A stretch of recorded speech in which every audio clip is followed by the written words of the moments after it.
जिम्मेदारी है। कम से कम अपने इसमें 4 साल पहले 2 दुकानों पे तो समय अपने विधायक महोदय के आशीर्वाद से कब्जा हुआ है। जो मेन गेट है ना दूसरे वाला, उसके साथ में 2 कमरे बने हुए हैं। अगर 4 साल से पहले कोई दिखा देगा माइकल लाल की 4 साल पहले के ये कमरे हैं तो उनका जूता मेरा सर। ये 81 कनाल 18 मरले पे अवैध कब्जा है, जिसकी लगातार शिकायत दे रही है। और हिसार को, पूरे हिसार को जो स्मैक के नशे के दलदल में धकेलते हैं, उनका एरिया है। बताने की आवश्यकता नहीं है नाम भी, और नाम सिविल हॉस्पिटल के साथ भी 81 कनाल 18 मरले।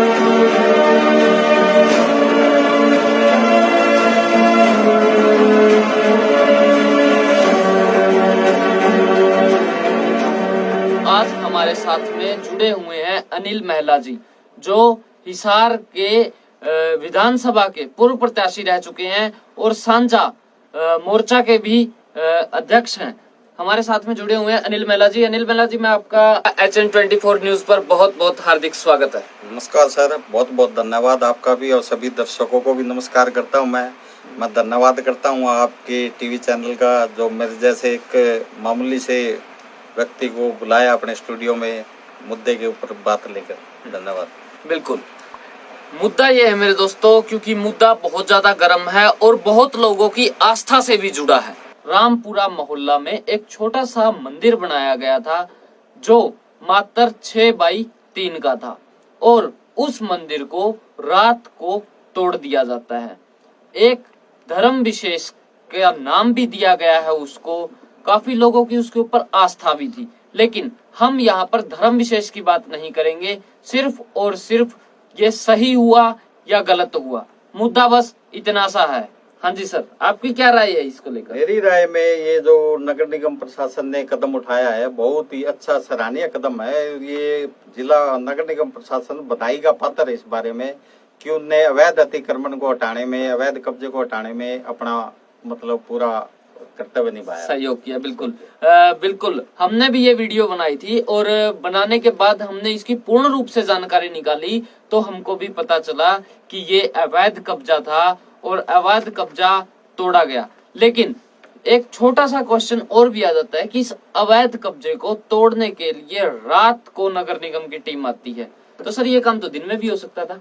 सर ये दिन में काम बिल्कुल हो सकता था, आपकी बात से सहमत हूं मैं। लेकिन अब जो कोरोना पीरियड चलने लग रहा है, उसके अंदर क्या है कि हर कर्मचारी की, हर अधिकारी की ड्यूटी लगी हुई है। आप लोगों ने ये तो क्वेश्चन मार्क लगा दिया कि उन्होंने ये दिन में क्यों किया, लेकिन आपने ये बधाई का पत्र नहीं दिया कि वो रात को 12 बजे या 1 बजे अपनी नींद खराब करके अपनी ड्यूटी निभा रहे हैं। आप लोगों के लिए सरकारी जमीन है, वो किसी पर्सनल प्रॉपर्टी नहीं है, वो सभी की प्रॉपर्टी है, और उस पर कुछ लोगों ने कब्जा कर लिया, उसको रात को हटाया गया है। बहुत ही अच्छा कदम है, और इसके लिए नगर निगम प्रशासन बधाई के पात्र है। जो भी अधिकारी कर्मचारी थे उनको बधाई मिलनी चाहिए। और दिन के रीजन एक और है कि हमारे यहाँ क्या है कि धार्मिक भावना को मतलब लोग ज्यादा बलवती दे देते हैं कि नहीं मंदिर है, इसमें हनुमान जी बैठे हैं, तो हनुमान जी को भाई अपने घर के बाहर कमरे, आपके पास सबके पास 100-200 गज का मकान है, अपने घर के बाहर बना लो एक मंदिर, क्या दिक्कत है? हमारे लोगों की सोच ये है कि हम मकान भी बनाएंगे तो 2 इंच सड़क की लेंगे, 2 इंच सड़क की छोड़ेंगे नहीं। तो ये बहुत अच्छा कदम है सरकारी अधिकारियों के, कर्मचारियों। बिल्कुल, अगर सर ने ये बात कही है, और जहां तक हमने भी इसकी जानकारी ली है, नगर निगम रियल में बधाई का पात्र है। लेकिन सर वो चीजें जो रात को की गई हैं वो दिन के लिए तो आपने बता दिया, लेकिन तोड़ने से पहले थोड़ा सा जो आसपास के व्यक्ति थे उनको तो बताना चाहिए था कि भाई ऐसे ऐसे जो आपने अवैध कब्जा कर रखा है, हम इसको तोड़ेंगे। ऐसा है श्रीमान जी, उन्होंने देखो जिला प्रशासन ने इस बार ऐसा आया है, बहुत ही अच्छे अधिकारी आए हैं, अपने मतलब कर्तव्य की पालना करने वाले अधिकारी आए हैं। नहीं तो कुछ ऐसे थे 2 ईंटा भी नहीं हटाते। पीछे से अधिकारी, मेरे पास लिस्ट पड़ी है कि मतलब अवैध अतिक्रमण, अवैध कब्जों का हिसार का गढ़ बना हुआ है। लेकिन हमारे माननीय जो उपायुक्त महोदय है, SP महोदय है, नगर निगम कमिश्नर जब से आए हैं तो इन पे लगातार कार्रवाई हो रही है। तो इसका मतलब ये अपने कर्तव्य के प्रति मतलब जनता के प्रति वफादार है, ना कि किसी नेता के प्रति। ये अपनी काबिलियत के दम पे लगे हुए हैं और जनता की सेवा के लिए लगे हुए हैं। तो इनका तो मतलब हौसला बढ़ाना चाहिए हमें कि हमारे लिए कोई अधिकारी हमारे लिए काम करने लग रहा है, ना कि किसी नेताओं की मतलब आगे पीछे घूमने वाला है। बिल्कुल सच्चाई है। और जैसा कि भाई साहब ने कहा है कि रात को भी नगर निगम काम करता है, उसके लिए बधाई का पात्र है। और जैसा कि कहा है कि बहुत सारे अतिक्रमण हैं, तो मैं पूछना चाहूंगा, क्या आपके पास में लिस्ट है? आपको पता है कहाँ कहाँ पर अतिक्रमण है या नहीं है जो अवैध कब्जे हैं? आप किस बेस के ऊपर ये बात कह सकते हैं? सर, मैं कोई भी मतलब किसी पे किसी तरह का एलिगेशन लगाता हूँ, पहले आरटीआई से जवाब लेता हूँ। ऐसा मैं किसी पे नहीं, हिसार ऐसी मतलब हिसार के चारों की चारों दिशा है ना, मैं उस पर आपको बकायदा लिखित में दिखाऊंगा कि अवैध कब्जे हैं। ये कांग्रेस सरकार हो चाहे अब ये बीजेपी हो, दोनों एक थाली के चट्टे बट्टे हैं इस मामले में, घाट कोई नहीं है। दोनों नेता है। अब हमारे विधायक की सूरत बेशक बोली सी हो, लेकिन अवैध कब्जे कराने में उनने भी कोई कसर नहीं छोड़ी। या इसकी मैं अब आपको सिलसिलेवार बताता हूँ। मैं आपको सबसे पहले तो मैं आपको बताता हूँ कि मेरी कॉलोनी की लगा लो आप। मेरी कॉलोनी में चंदूलाल गार्डन है जो टाउन प्लानिंग। मैं सबसे पहले तो आपकी कॉलोनी का नाम जानना चाहूंगा। आप कौन सी कॉलोनी में रहते हो? आपका रेजिडेंस क्या है? मेरा रेजिडेंस है sir 31 Chandulal garden, Mahavir colony, double फाटक के पास। ओके। तो चंदूलाल गार्डन जो एरिया है वो टाउन प्लानिंग स्कीम है 4C, मतलब जो नगर योजनाकार विभाग के द्वारा अप्रूव्ड होती है। उसके अंदर क्या हुआ कि कुछ 3 पार्क की जगह छोड़ी हुई है गवर्नमेंट ने, तो एक पार्क तो हमने बनवा दिया था। दूसरा रोड पे 8-8 फुट के कब्जे हैं जो मैंने उस टाइम की उपायुक्त महोदया थी दीप्ति उमा शंकर जी, उस टाइम खुला दरबार लगाया करता, तो वहां मैंने एप्लीकेशन दी। तो एसडीएम का मेरे पास लेटर आया कि जल्दी तोड़कर ये सड़क बनवा दी जाएगी, वो मेरे पास लेटर है। लेकिन वो सड़क आज तक नहीं बनी। उसका रीजन ये था कि यहाँ अपने सुरेश गोयल जी थे नगर निगम के अंदर, तो उन्होंने कोई कार्रवाई होने नहीं दी, मतलब अवैध निर्माण चलता रहा। मैं बार बार शिकायत 2010 से लगातार देता। उन्होंने क्यों नहीं होने दी? ऐसा तो नहीं था कि कहीं पर उनकी भी मिली भगत सर निवासियों के साथ? महावीर कॉलोनी नहीं, अवैध कब्जेदारियों के साथ। हाँ, अवैध कब्जेदारियों के साथ ऐसा है, कोई इसमें शक नहीं है कि कहीं ना कहीं मिली भगत होती है या कोई राजनीतिक दबाव होगा। इस बारे में कुछ स्पष्ट नहीं कह सकते अपन कि उनका निजी लाभ था, या हो सके उस टाइम की मंत्री ने आदेश दिया हो, फोन किया हो, भाई ये नहीं हटाना, क्योंकि 1-2 व्यक्ति थे वो उस मंत्री जी के जो पूर्व में मंत्री रही हैं उनके खास थे। चलो, तो अब रीजन से हो सकता बिल्कुल ये महावीर कॉलोनी का मैटर जो है भाई साहब ने कहा है, लेकिन एक छोटी सी बात मैं ये पूछना चाहूंगा कि अगर रात को मंदिर को तोड़ दिया जाता है, रात को भी नगर निगम के अधिकारी काम कर रहे हैं, जैसा कि भाई साहब ने बताया 12 बजे तक काम हुआ है और बधाई के पात्र हैं, तो क्या तोड़ने के लिए बनाने के लिए भी तो होने चाहिए? अब जैसा कि आपने बताया कि अवैध निर्माण है, तो ये अवैध कब्जे हैं या फिर आपको सड़क बनानी थी वहां पर, तो सड़क क्यों नहीं बनाई गई? सड़क ऐसा है सर, सड़क बनेगी जब बनेगी, लेकिन अवैध निर्माण तोड़ना भी तो एक मतलब अपनी जमीन को खाली कराना, रात दिन ड्यूटी करना, वो भी तो एक ड्यूटी है ना। इससे पहले हिसार का मतलब जैसे मैंने मेरी कॉलोनी बताई है वो छोड़ो, जैसे भी चलता रहेगा। उसके बाद कुछ क्या है कि जब तक अधिकारी ईमानदार नहीं आते ना, अब ये हमारे नए ईमानदार अधिकारी आए तीनों के तीनों, ये अपनी काबिलियत के दम पे किसी नेता की जीवजूरी नहीं करते और जनता के हित में जो भी मतलब सब देखते हैं शिकायतें कि यहाँ भी इस शिकायत में दम है, उस पर कार्रवाई करते हैं, कठोर कार्रवाई करते हैं। तो जैसे भी लगा लो चाहिए आप राजगुरु मार्केट का देख लो आप,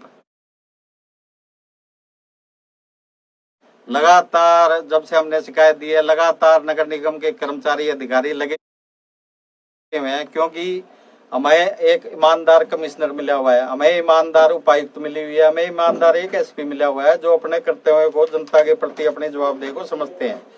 तो ये कुछ न कुछ कहीं ना कहीं जनता की भी कमी होती है, जनता चुप रहती है। मैं तो कहता हूं कि जनता को इन मामलों में सामने आना चाहिए, विरोध करना चाहिए। हम में तो वो शक्ति है जनता के अंदर कि अगर भ्रष्ट अफसर भी आएगा तो भी वो आप लोगों के विरोध के कारण सही ढंग से काम करेगा। बिल्कुल, तो ये बात बिल्कुल सही कही है, क्योंकि जनता जो है वो सबसे मेन मोटी चीज होती है। अगर वो सुधारने पे आ जाए तो कुछ भी गलत नहीं हो सकता। बिल्कुल। हाँ जी। अब उसके बाद मैं आपको दिखाता हूँ पीडब्ल्यूडी रोड की, जो अपना रेलवे स्टेशन है, जाट कॉलेज का रोड है, उसकी बताता हूँ। ये 36 अवैध कब्जेदारी हैं।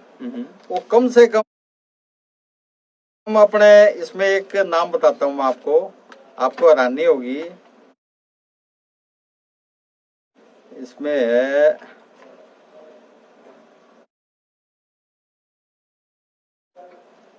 अभी 4 साल पहले 2 दुकानों पे तो समय अपने विधायक महोदय के आशीर्वाद से कब्जा हुआ है। जो मेन गेट है ना दूसरे वाला, उसके साथ में 2 कमरे बने हुए हैं। अगर 4 साल से पहले कोई दिखा देगा माइका लाल की 4 साल पहले के ये कमरे हैं, तो उनका जूता मेरा सर। तो मैं लगातार दे रहा हूँ। और दूसरी चीज ये है, इसमें थी येरी जी, कोई भिखाराम जैन है, जो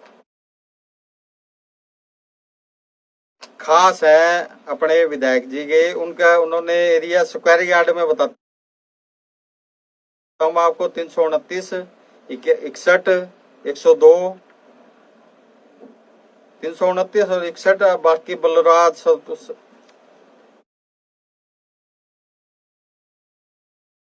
बाल किशन है कोई, मतलब ये लंबी लिस्ट है।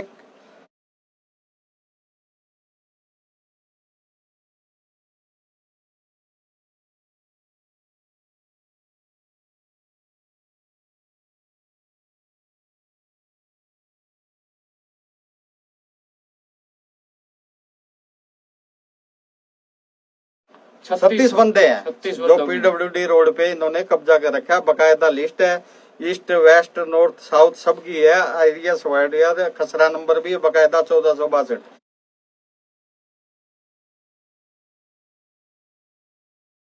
इनकी शिकायतें कर दी विशाल सैनी, विशाल एक्शन जी है जो पीडब्ल्यूडी में, लेकिन कार्रवाई तो ना होती है क्योंकि नेताओं जी का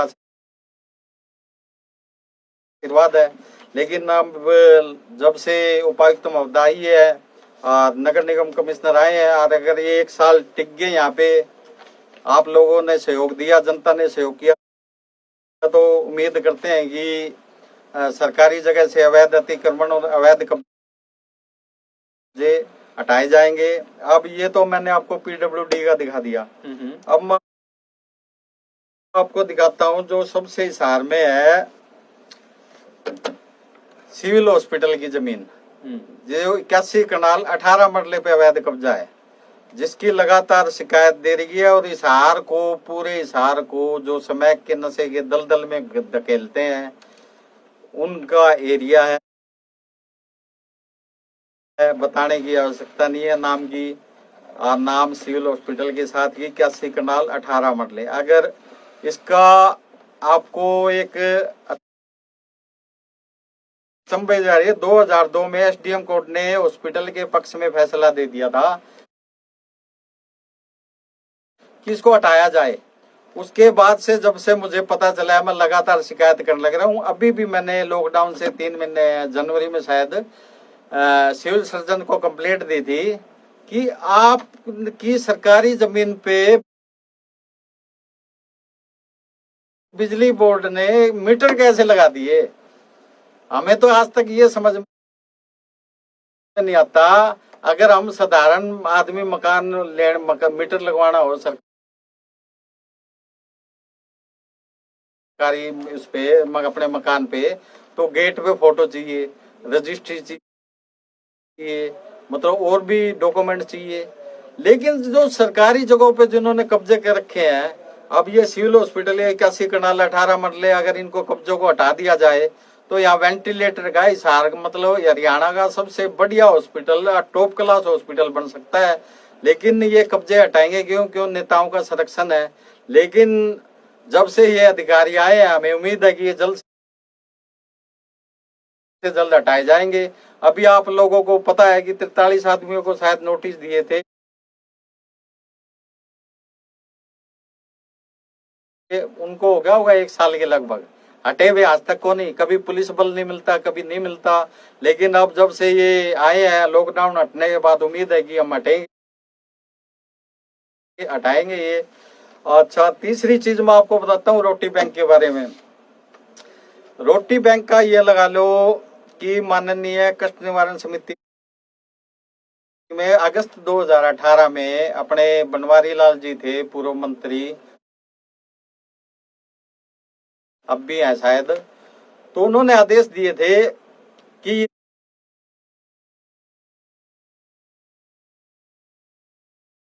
ये तुरंत प्रभाव से हटाया जाए। ग्रीन बेल्ट है वो, ग्रीन बेल्टों से कब्जा हटाया जाए। हमें रोटी बैंक से कोई लेना देना नहीं, हमें तो सरकारी जमीन जो है उससे अवैध कब्जे हटवाने से मतलब है। चाहे वो मंदिर बनो, चाहे मस्जिद बनो, चाहे गुरुद्वारा बनो, चाहे लंगर बनो, या कोई लोगों ने अपने धंधे खोल रखे हो, हमें उससे कोई मतलब नहीं। सरकारी जमीन से अतिक्रमण हटना चाहिए।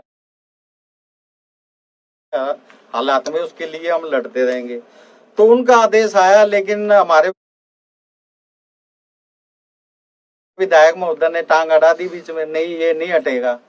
क्यों नहीं हटेगा? उसके बाद लगातार जो अपने कमिश्नर थे बंसल जी हैं, और उसके बाद ये अम्बीर जी आए। बंसल जी बोले इनको 2-4 महीने का टाइम दिया हुआ है। तो 2018 से 2020 अगस्त आना हुआ है भाई साहब, 2 साल हो गए। 2 महीने का टाइम अभी पूरा नहीं हुआ, जबकि रातों रात ऐसे अवैध निर्माण को, जैसे मंदिर गिराया है, क्योंकि वो अवैध था, मंदिर नहीं था। लोगों की एक परंपरा चल रही है कि 2 लगा दो यार, ठीक है, अपनी सरकारी जगह है, अपने घर में कुछ नहीं बनाएंगे। तो वो एक सरकारी जमीन वो नहीं हटा रहे, क्योंकि कमल गुप्ता जी आगे। अगर हम धर्म की आस्था की बात करें तो मैं भी कर सकता था कि बनवारी लाल जी दलित आदमी थे, लेकिन मंत्री थे, और उसकी मतलब एक दलित होने के कारण उसका आदेश मानने से इनकार कर दिया कमल गुप्ता जी ने, अगर ये मतलब उसमें रोड़े अटका दी। लेकिन हमारी ये आदत नहीं है, सबकी अपनी अपनी सोच होती है।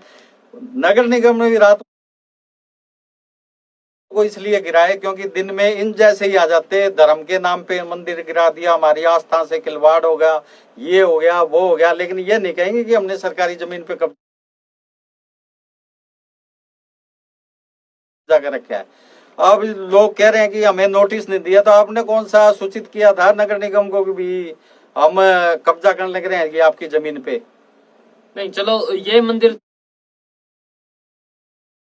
तो चलो मान लिया कि रात को गिरा दिया गया, और जो उनसे अवैध निर्माण है वो कौन से टूट रही है? सर ऐसा है, मैं आपको वही बता रहा हूँ, अवैध निर्माण टूटने की अभी कुछ साल पहले आपने पता होगा इसमें, या क्या फुल मार्केट, इसमें भी तोड़े थे। तो कब्जे आज वो फिर बैठे हैं फुल मार्केट नहीं बैठते आज हैं, दोबारा फिर बैठे हैं सर, लेकिन पक्का निर्माण नहीं है। बैठे हैं अलग चीज है, पहले पक्का निर्माण था। तो दूसरी चीज ये है कि मैं आपको एक चीज बार बार यही कहने लग रहा हूँ कि ईमानदार अधिकारी अब हमारे पास आए हैं, जैसे डीसी साहब है, एसपी साहब है, कमिश्नर साहब है। वो जैसे फूलवाड़ी का जिक्र हुआ, फूलवाड़ी मार्केट जो है वो तोड़ दी गई थी, आपको सबको पता होगा। लेकिन दोबारा फिर वो फूल वाले व्यक्ति, फूल बेचने वाले वहां पर बैठ जाते हैं, तो क्यों ना उनको जगह किराए पर ही दे दी जाए? ऐसा है जी, यही बात मैं आपको कह रहा हूँ। जैसे हमने बरामदों की अतिक्रमण, सड़कों पे अतिक्रमण की वो लगाई कि ये हटाया जाए,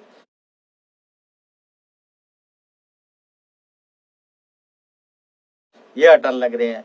हमने ये भी कहा कि अगर बरामदे हैं जो, जैसे आप बैठे हो या कोई बैठे हैं XYZ, उनको नगर निगम के किराए पे आए, मतलब नगर निगम की इनकम बढ़े तो उनको दे दो किराए पे, क्या दिक्कत है? अगर आपसे वो हटा नहीं रहे, मान नहीं रहे, सड़कों पे जो टेबल लगा रखा है 10 साल से 15 साल से जो भी है, लेकिन जगह उसी को मिलनी चाहिए जो 10 साल से बैठा है। नगर निगम के अंदर पैसा आना चाहिए। लेकिन अब क्या हो रहा है कि जो दुकानदार है उनने वो किराए पे दे रखी है अपनी जगह। अपनी जगह नहीं है वो नगर निगम जनता के बरामदे की है। ये मैं लिखित में ले आऊंगी कि आप अबीर जी ने भी अखबार में कहा था कि वो जनता के लिए है। वो भी उन्होंने तब बोला था जब मैंने RTI से जवाब ले लिया था, क्योंकि उनकी मजबूरी होगी, नहीं तो वो गोलमोल भी कर देते, कोई बात नहीं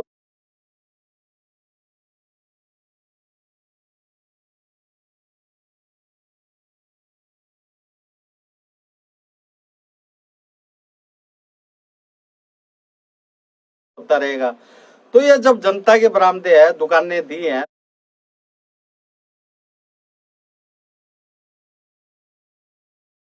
बरामदे जनता के लिए इसलिए दिए कि जनता दुखी आए, धूप में ना घूमे, बारिश आए और आए तो उस बरामदा का प्रयोग कर सके। अब इन्होंने क्या किया, 90% तो इनके विकल होते हैं। पहले तो इन्होंने दुकानदारों ने रोड ही रोक लिया, उसके बार बरामदे किराए पे दे दिए, दूसरी बार सड़कें भी किराए पे दे दी, सड़कों पे मेज लगी हुई है, आप देखा हो जी। वो पीछे की एक मार्केट है, उसमें तो आप पैदल नहीं चल सकते अकेला आदमी, बाइक की तो दूर की बात है। पूरी मार्केट में 10 फुट पे उन्होंने अपनी मेज कुर्सी लगा रखी है, बाकी जगह अपनी बाइकें खड़ी कर रखी है। आदमी जाएगा तो बेचारा घुस पिच के जाएगा। ये हालात हैं। हमें अतिक्रमण को कठोर कार्रवाई, अब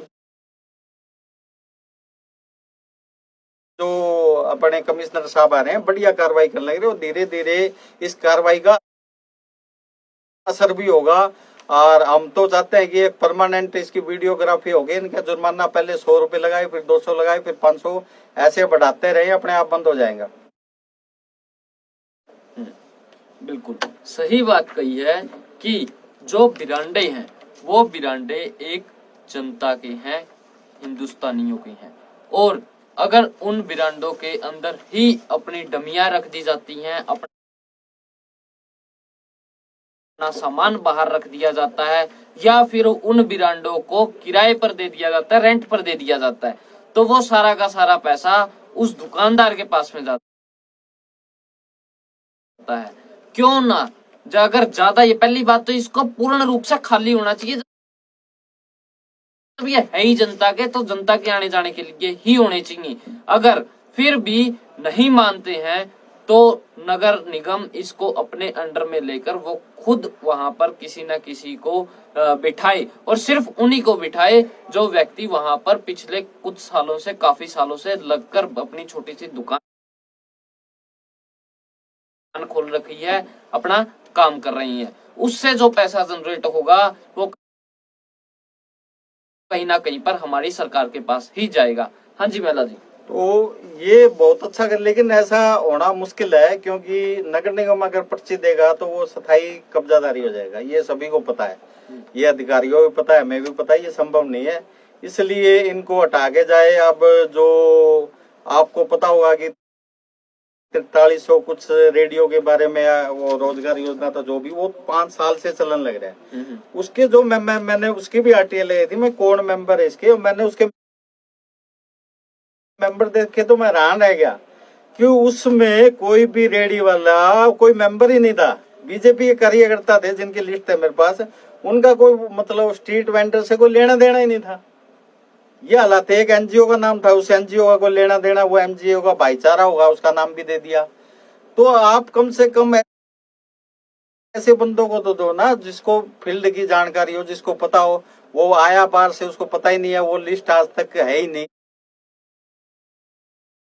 ये बोले हम PLA में मार्केट लगती है, जो रेडी मार्केट बोले ये जगह दे देंगे, ये जगह कैसे दे दोगे भैया आप लोग? वो दुकानदारों की आगे की पार्किंग के लिए है दुकानदार, लेकिन वहां रेडी लगती है। एक बार हटी भी थी, आप सभी को पता है, 2018 में हटी थी, लेकिन बाद में वो सेटिंग करके दोबारा लगने लगी। और उसमें कमाल की बात ये है भाई साहब, जो वहां रेडी लगती है ना, वहां लगती है मेरे ख्याल से 35 या 40 रेडी लगती है। 40 रेडी में से खुद की निजी आदमी की 5-4 ही है। कई तो मेरे जैसे सेठ बैठे हैं, वो 5-5 रेडी खुद की लगवा रहे हैं और अपना धंधा चला रहे हैं। असली कहानी ये भी है, यही बरामद वाली कहानी है। बरामद दुकानदार ने आगे किराए पे दे रखे कि उसका किराया आ रहा है महीने का 20-30 हजार, उसने सड़कें किराए पे दे रखी है। बस जगह सरकारी है, पैसा किसकी जेब में जा रही है? व्यापारी, दुकानदारी और भ्रष्ट नगर निगम कर्मचारियों की जेब में। बगैर कर्मचारियों की मिली भगत के ये एक मेज गया, एक कुर्सी रख के दिखा दो, इनको पहले ही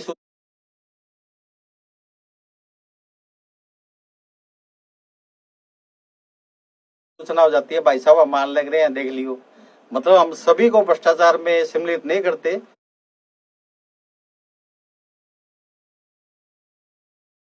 कुछ लोग होते हैं, कुछ लोग इसलिए चुप होते हैं, अफसर नुला छोड़ यार मरने के लेना है। तो अब जब से ये नगर निगम कमिश्नर आए हैं, तब से इनकी मतलब आप लगातार देख रहे हो कार्रवाई होने लग रही है। तो हमें ईमानदार अधिकारियों की आवश्यकता है और हमें जनता से ये अपेक्षा है कि जनता उनका मनोबल बढ़ाए कि हम आपके साथ हैं। आप नेताओं की छोड़ो, आप हमारे बारे में सोचो, हमारे हित की बात करो। तो यही चीज है। अब हम आपको एक कब्जा और बताता हूँ आपको, ये है पीएलए का। पीएलए एक बहुत बड़ा पास एरिया है, सभी को पता है कि बहुत बड़ा है, लेकिन उसकी वाटर वर्क्स नहीं है उसके पास। और कमाल की बात आप लोगों को बताता हूँ मैं, उसके वाटर वर्क्स की जगह है, लेकिन उस पे अवैध कब्जे हैं। और अवैध कब्जे किसके हैं उनको पता ही नहीं है। अच्छा, दूसरी चीज है, मैंने उनसे ये पूछा था कि आपकी जमीन पे अवैध कब्जे हो रहे हैं, तो आप बिजली बोर्ड को आपसे लेटर लिया हुआ कि इनको कनेक्शन देना या नहीं देना? तो उनका जवाब यह था, अवैध कब्जादारियों के कनेक्शन कटवाने ले लिए दक्षिण हरियाणा बिजली वितरण निगम से कोई पत्र व्यवहार कोई भी रिकॉर्ड उपलब्ध नहीं है। पहली बात तो हमें दक्षिण हरियाणा बिजली वितरण से ये पूछना है कि इन्होंने कनेक्शन दिए तो दिए कैसे, लाइन बिछी तो बिछी कैसे, टेलीफोन अगर जर्नल आदमी किसी को ढाणी पे लगवानी हो तो पैसे देके भी खंबे कौन लगाए, लेकिन ये अवैध बस्तियों में काम कैसे हो जाते हैं, हमें तो आज तक ये समझ में नहीं आई। और इनके मतलब बिजली के मीटर कैसे लग जाते हैं, तो ये चीज है। और ये मैं आपको बताता हूँ,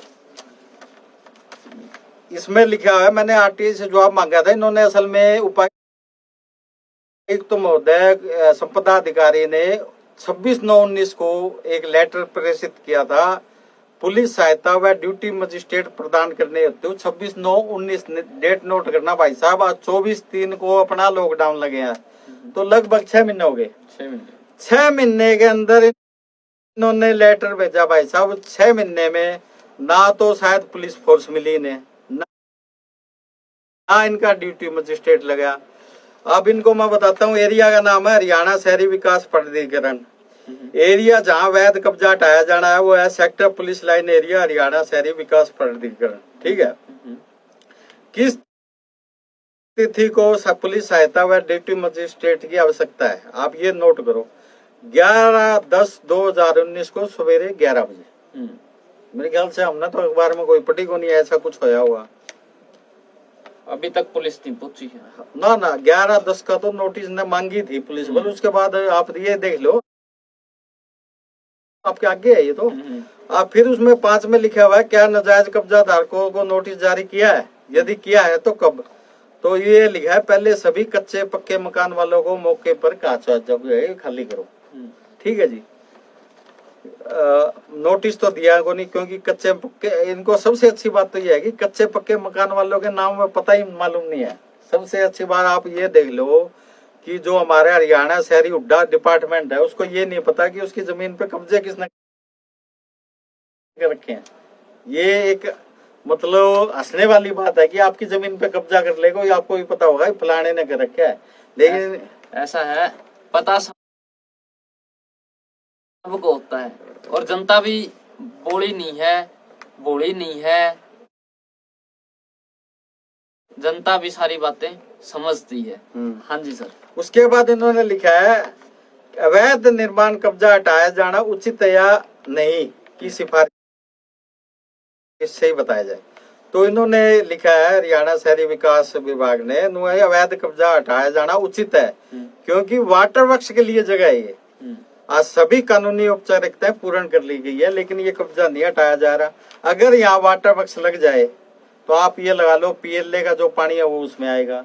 आज जो और कहीं से भी किसी भी वाटर वर्क से पीएलए को पानी पहुंचता है तो वो किसी और एरिया को जाएगा। लेकिन ये सिर्फ हम प्रशासन की नहीं, हम लोगों की भी लापरवाही है। अब जिन्होंने इतने महंगे महंगे प्लाट ले रखे, उनकी कोई जिम्मेवारी नहीं बनती कि अपने लिए वाटर वर्क के लिए जगह मांगो। बिल्कुल। मुझे इससे वाटर वर्क से अगर बन जाता है तो मुझे क्या फायदा हुआ? अगर सिविल हॉस्पिटल में वेंटिलेटर वो जगह हट जाती है, बढ़िया बन जाता है तो मुझे क्या फायदा होगा?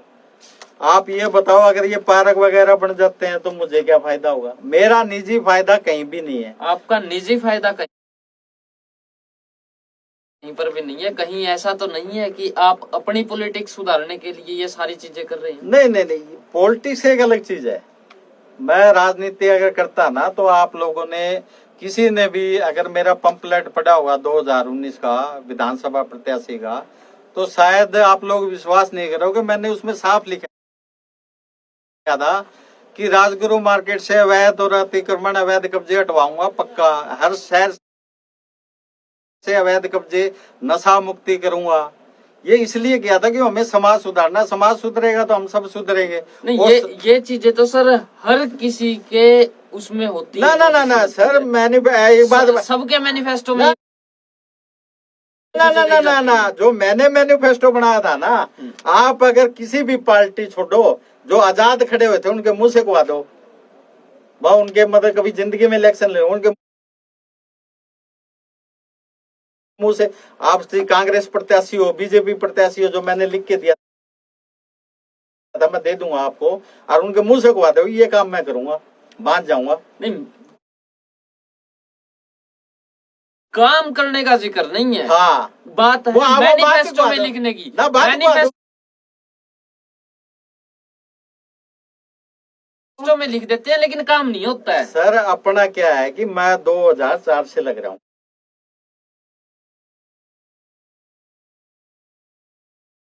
आपकी नॉलेज के लिए, सबकी नॉलेज के लिए बता दूं।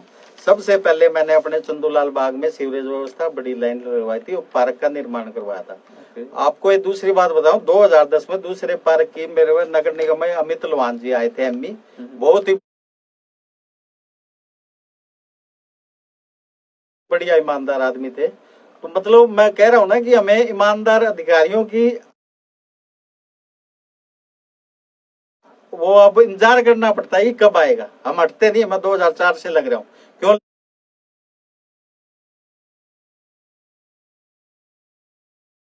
लग रहा हूँ कि मेरी एक आदत है गलत के खिलाफ बोलना, और इसलिए लगा रहता हूँ मैं। तो अमित लोहान जी आए, उन्होंने मेरे पास लिखित में है पार्क की जगह पे कोई भी आप लोग देखना चाहेगा 2784 गज पे नगर निगम ने कब्जा कर लिया। अब वो आगे कभी झगड़ा होगा तो मैं उसको दिखा सकता हूँ, कागज है मेरे पास, बकायदा लिखित में है, बकायदा उसका नक्शा बना हुआ है। पार्क बनेगा, कॉलोनी वाले खेलेंगे, बच्चे खेलेंगे,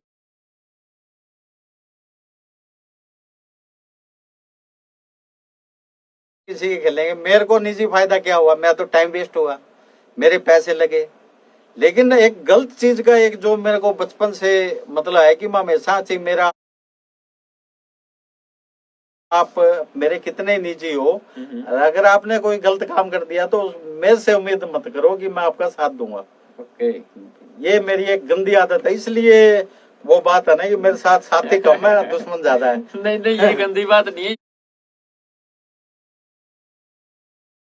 ये तो अच्छी बात है कि अगर आप इस तरीके का काम कर रहे हो और पहले ही हिदायत दे देते हो। हमने बस एक छोटा सा क्वेश्चन किया था, हो सकता है आपको बुरा तो नहीं लगा उसका? ना, बिल्कुल सर, बुरा लगने की कोई बात ही नहीं है। मैं एक मतलब खुली किताब की तरह हूँ, मैं किसी की तरह ना तो पक्ष में लेता ना पक्ष में। हमें तो वो देखना चाहिए कि हमारे समाज के लिए हम क्या कर सकते हैं, क्या बेहतर है। झूठे घोषणा तो मैं भी कर सकता हूँ, मैं भी कह सकता हूँ मैं रेडी वालों के पीछे लग गया था कि इनको जगह दो।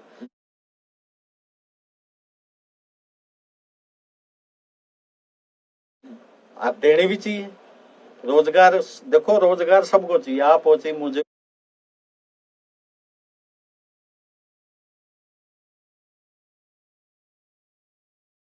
तो चाहिए, मैं रेडी लगाता हूँ या कुछ भी करता हूँ। नहीं, सोच लोगों की गंदी है। लोग दान दे देंगे, लेकिन लोग ये सोचिए आपने रिक्शा 20 रुपए करी है ना, तो आपके घर जाके 15 रुपए देंगे। लोग भिखारी बनाने में मतलब ध्यान ज्यादा रखते हैं कि यार धर्म होगा, ये 2 रोटी खा लेगा।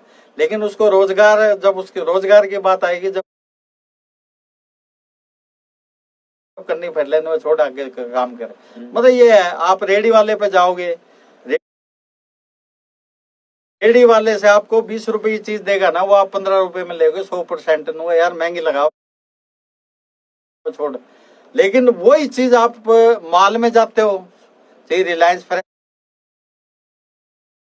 हो चाहे कोई हो, वहां आप चू भी नहीं करते, घर से 20 रुपए का तेल फूक के जाओगे और महंगी चीज लेके आओगे। लेकिन वहां बोल रहे हो क्योंकि आपका स्टेटस का लेवल आता है। आप होटल में जाते हो, वेस्ट करते हो खाना, लेकिन जब आपको एक मजदूर की दिहाड़ी देनी होती है, उसको आप 50 जगह की वो नखरे करोगे, नहीं यार दिहाड़ी ज्यादा है। इतना काम, छोटा सा तो काम है वो, है। तो हमारी सोच है ना, हम सोच बदलेंगे, लोगों को रोजगार देंगे। आपने रोटी बैंक बना दिया, क्या करा है कि नशेड़ियों का, भिखारियों का अड्डा बना दिया। आपको रियलिटी में बताता हूँ, जब ये खुला था 2 साल 3 साल पहले, जब भी इसने यहाँ मतलब वो करी थी,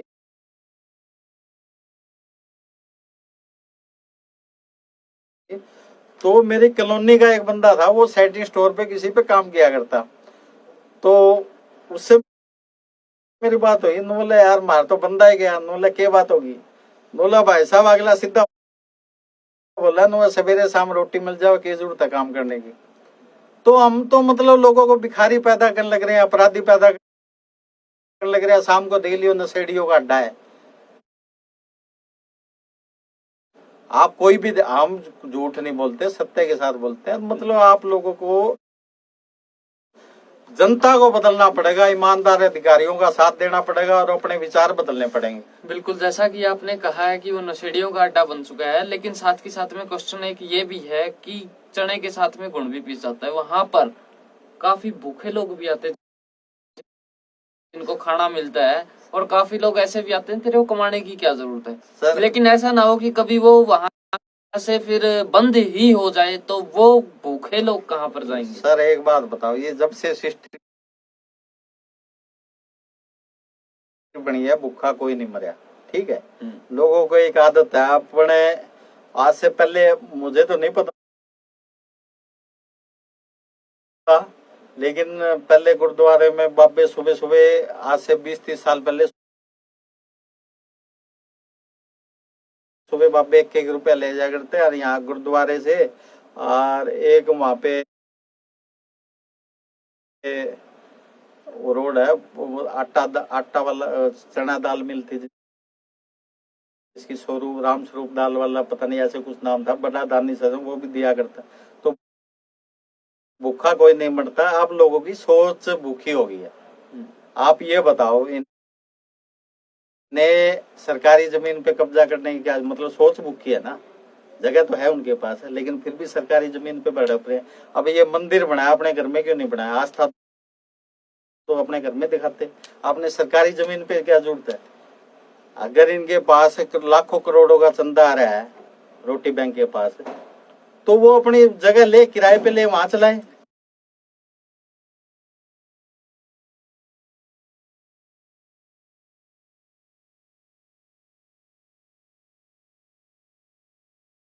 किसने रोका है? हमने इस हमने चीज तो की भी इंक्वायरी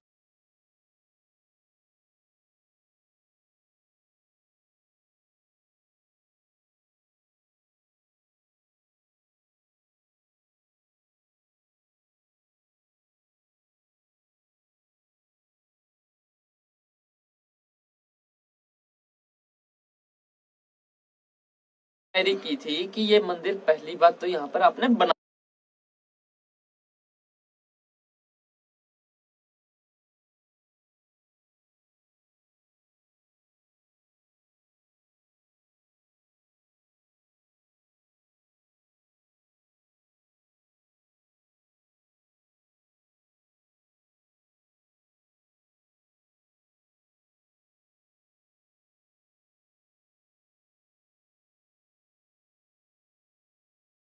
बनाया ही क्यों था। यहाँ पर पूछने के बाद जो आसपास के पड़ोसी थे, उन्होंने एक ही बात कही थी कि जी यहाँ पर एक डंपिंग स्टेशन बना दिया गया था। जो भी आता कूड़ा कचरा उठाया, यहाँ पर कर दिया। जो भी आया, किसी को 1 नंबर जाना हुआ, वहां पर कर दिया। लोग बहुत ज्यादा परेशान थे। नगर निगम भी यहाँ से कचरा नहीं उठा पा रहा था। इतने बुरे हालात हो गए थे कि काफी दिनों तक सड़ता भी रहता था। तो उन्होंने इकट्ठे होकर, मिलकर, थोड़ी सी सूझबूझ से उस छोटे से मंदिर का निर्माण कर दिया, ताकि वहां पर डंपिंग स्टेशन ना हो और कोई भी व्यक्ति वहां पर मलमूत्र ना कर पाए। हाँ जी सर, ये आपकी बात मैं पहले भी बोलता, ये चीज मुझे भी पता है, क्योंकि मैं यहाँ की कई बार वीडियो गंदगी के ढेर में दीवार के साथ दिखा चुका हूँ, लाइव वीडियो। क्योंकि मैं शहर में जहाँ भी गंदगी, अब संडे था, संडे को शहर में जगह जगह पॉलिथीन के ढेर, गंदगी थी। आप एक बात बताओ कि आप लोग कहते हो कि यहाँ पे लोग गंदगी डाल जाते हैं। अब यहाँ पे लोग गंदगी डाल जाते हैं तो अर्बन स्टेट वाले आते हैं, ये बताइए आप। यही के आते हैं, बाहर नहीं, का तो सेक्टर 14 का आता है, नहीं, सेक्टर 15 का आता है। नहीं, कौन आता है यहाँ गंदगी डालने? यही के लोग ही आते हैं। जब आपको सुबह सुबह वो हॉर्न बजाता है, आजकल तो कोरोना की आ गई, आप जगो, आपके घर पे घंटी बजाता है बंदा, तो वो पागल है क्या जो सरकारी गाड़ी लेके घूम रहे हैं? आप उसमें क्यों नहीं डालते? नहीं, ये चीज बिल्कुल आपने सही कही है कि उसके अंदर डालना चाहिए। लेकिन जो लोग यहाँ से 2 गली पीछे रहते हैं, गया ऑफिस में, बोला जी ये वहां पर डालते जाना, तो वहां से लिया और यहाँ पर फेंक जाते थे। अब जिसका मकान यहाँ पर लगता है वो तो परेशान, और जिसका दूर है उसको कोई दिक्कत नहीं। आपको यही चीज मैं बता रहा हूँ ना, ये जो मैंने ना मैनिफेस्टो में बनाया था, मेरे के लिए मैंने पर्चा भरा था, लेकिन वो रद्द हो गया था, क्योंकि मेरा पिछला हिसाब किताब था कोई, वो उस चक्कर में हो गया था, मतलब कैंसिल कर दिया था। उसमें मेरा मैनिफेस्टो में साफ लिखा हुआ था कि शहर के अंदर खुली जगह में जो भी गंदगी डालेगा, उसकी जो फोटो व्हाट्सएप पे मुझे भेजेगा, उसको 500 रुपए, मतलब 200 रुपए इनाम देंगे, आप 500 रुपए अगले पे फाइन लेंगे। और यही अब आपको लोग पता है, उसी मैनिफेस्टो को आगे बढ़ाते हुए मेरे को नगर निगम मेयर ने किया था, आप लोगों पहली मीटिंग में ये किया था कि 100 रुपए फाइन होगा। और ये आपको वो बताता भी है, जो रेडियो आती है घर घर गाड़ी। लेकिन आप तक ये बता दो किसको वो है। आपको दूसरी बात बताता हूँ आपको, नहीं, मैं ये चीजें बोल देते हैं, मिलता किसी को नहीं है। नहीं मिलता, करना पड़ेगा आपको। ये क्या कि हमें बुरा बनना पड़ेगा भाई। अगर आपको समाज को सुधारना है तो बुरा बनना पड़ेगा। आपको अच्छाई कोई नहीं देगा। मेरे को 50 गालियां देते हैं, मैं खुश हूँ कि मुझे कुछ दे रहे हैं, गालियां दे रहे हैं, दे तो मेरे हैं, मेरा ले कह रहे हैं, बिल्कुल है।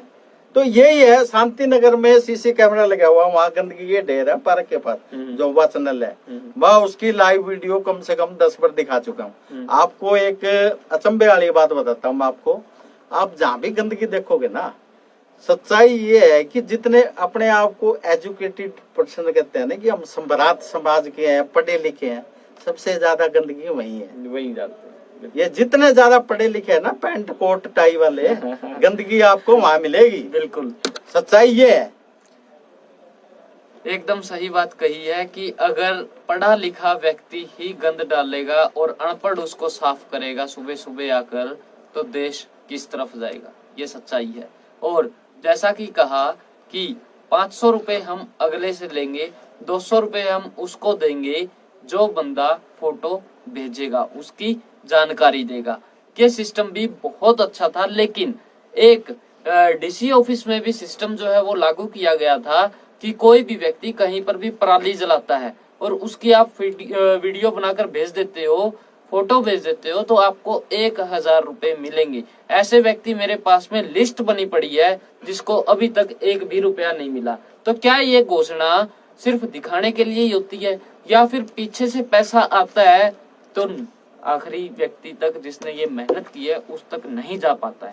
सर एक चीज में आपने दोनों बातों, उन्होंने कहा कि सरकार देगी, मैंने ये नहीं कहा कि सरकार देगी।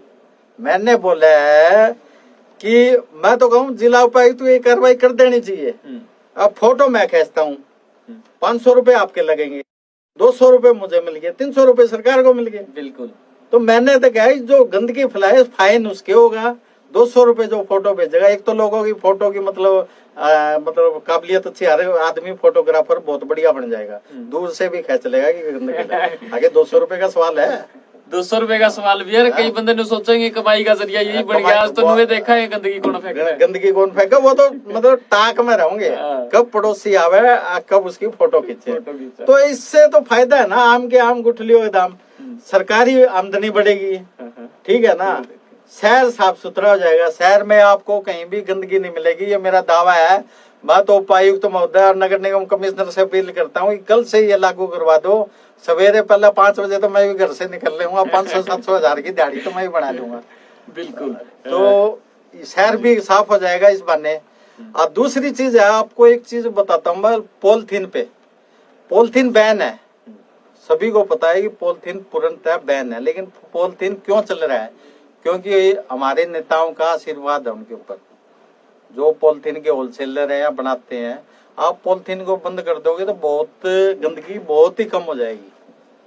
आप ये लगा लो 60% गंदगी तो कम होगी। आप पॉलिथीन लोगों को भी जागरूक करो भी, अपने ले आओ। आप 1 दिन नहीं दोगे, 2 दिन नहीं दोगे, आप पतंजलि में जाते हो, आप रिलायंस फ्रेश में जाते हो, तो आप अपना बैग लेके जाते हो, वहां पॉलिथीन नहीं मिलता आपको। और मिलता आजकल पता नहीं व्हाइट वाला दे रहे हैं, वो कौन सी क्वालिटी के बारे में तो मैं इतना नहीं समझता, लेकिन पॉलिथीन तो पॉलिथीन ही है, क्वालिटी कौन सी होती। तो जब लोग ही अपनी थैले लेके जाने लग जाओगे तो बात बन जाएगी। तो शहर को गंदगी मुक्त भी हो जाएगा, अतिक्रमण मुक्त भी हो जाएगा।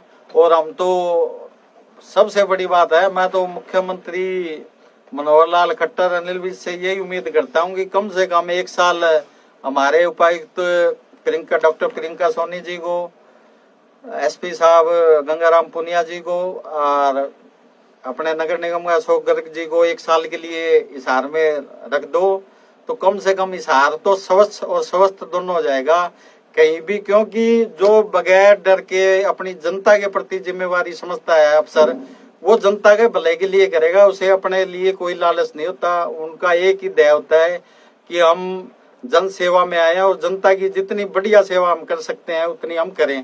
तो अगर ये 1 साल हुए तो हम भी कोशिश करेंगे कि जनता की समस्याओं को ज्यादा से ज्यादा इनके वो बताया जाए ताकि ये समस्याओं को हल कर सके। तो ये भी चीज है कि हम जो ईमानदार मुख्यमंत्री अनिल विज जिनकी छवि है, तो वो ईमानदार अधिकारियों को भी 1 साल तक यहाँ रखे। बिल्कुल, जैसा कि भाई साहब ने बताया, और अभी हम लोग चल चुके हैं बिल्कुल आखिरी पड़ाव में। मैं चाहूंगा कि अनिल महिला जी कोई भी एक संदेश दें जिसके सहारे हम अपने जीवन को सफल बना सकें। हाँ जी सर। देखो भाई साहब, मैं सभी से एक ही अपील करता हूँ, कम से कम ना आप और कुछ करो ना करो, अपने पास कोई भी गलत कार्य होता है उसका विरोध करना जरूर सीखो, क्योंकि ये कहीं ना कहीं हमें ही फायदा पहुंचाएगा। अभी आप गलत नहीं बोलोगे, नोला छोड़ यार अपना क्या लेता है, बाद में हमें ही टेंशन होती है। ऐसी नशेड़ी हो चाहे जुआरी हो, अगर हमारे आसपास गंदा माहौल होगा तो हमारे बच्चों पे भी असर गलत पड़ेगा। तो हम तो आप लोगों से यही है कि आपके यहाँ आसपास गलत कार्य होता हो, चाहे सरकारी जमीन पे अतिक्रमण हो, अवैध कब्जे हो, या किसी गरीब की सहायता मतलब आप पैसे से नहीं कर सकते, वैसे साथ चलकर कर सकते हैं तो करनी चाहिए, और हर गरीब असहाय का साथ देना चाहिए। और अपना तो एक ही लक्ष्य है कि हर गलत बात का विरोध करो, सभी संदेश उसी में आ जाएंगे। आप पॉलिथीन का आप कम से कम विरोध यूज करो, और विरोध करो पॉलिथीन का, और यूज तो नाई के बराबर करो, ताकि हमारा शहर स्वच्छ और स्वस्थ दोनों रहे। धन्यवाद। हमारे साथ में जुड़े हुए थे अनिल महिला जी, जो हिसार के विधानसभा के पूर्व प्रत्याशी थे, और इन्होंने बताया कि जहां पर भी गलत हो रहा है कम से कम उसका विरोध करना जरूर सीखे, और जो कि अपने आप में एक बहुत बड़ी बात है और सीखने योग्य बात है। अगर कहीं पर भी कुछ भी गलत हो रहा है तो अगर हम उसका विरोध करेंगे तो वो एक ना एक दिन सही जरूर हो जाएगा। अनिल महिला जी का मैं अपने स्टूडियो में पहुंचने पर बहुत बहुत धन्यवाद करता हूं, और आप सबका भी मैं बहुत बहुत धन्यवाद करता हूं जो आप सभी हमारे साथ में जुड़े। अपने चैनल को लाइक और फॉलो करना ना भूलें। धन्यवाद। जय हिंद, जय भारत।